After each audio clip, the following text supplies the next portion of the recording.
Welcome back, friends. This is John Hart. Today we're going to talk about grasshoppers, weed monkeys, and holler bucks.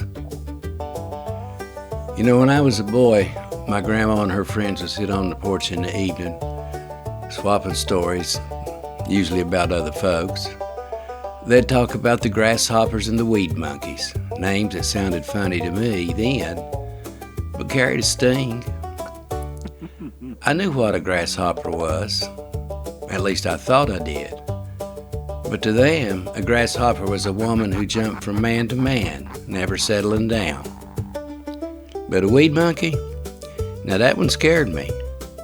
Grandma used to say, if you get out of the yard, the weed monkeys will get you. So I stayed real close to the porch.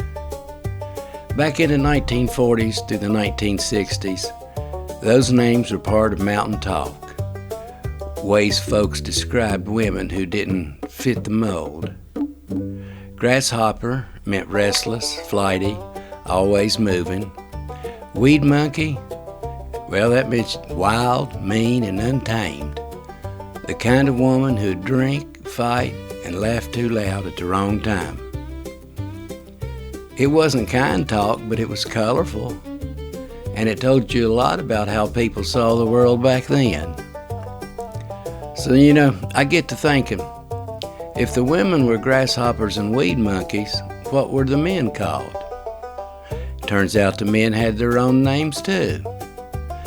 They were tomcats, prowling around chasing every skirt in town. There were roosters, strutting and crowing, showing off at the dance hall.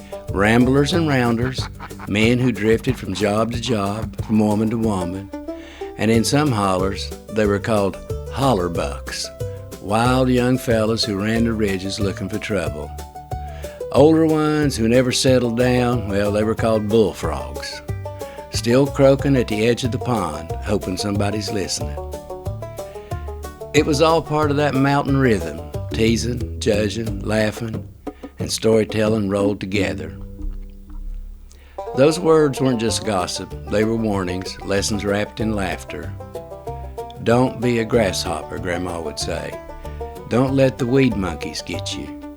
It was her way of teaching right and wrong, and of keeping a boy close to home after dark. But underneath it all was something deeper, a kind of folklore that gave shape to the wild side of mountain life. Every holler had its own stories, its own names, its own way of keeping order. Now, when I think back on those porch nights, I can still hear the laughter, the warnings, and the nicknames. Grasshoppers, weed monkeys, tomcats, holler bucks. They were all part of the same song. A song about people trying to make sense of love, freedom, and reputation in a world where everyone knew your name. And maybe that's the heart of it.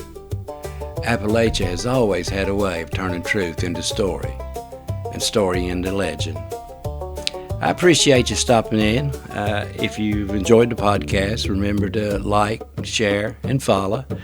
Until next time, God bless you, and I'll see you on down the road.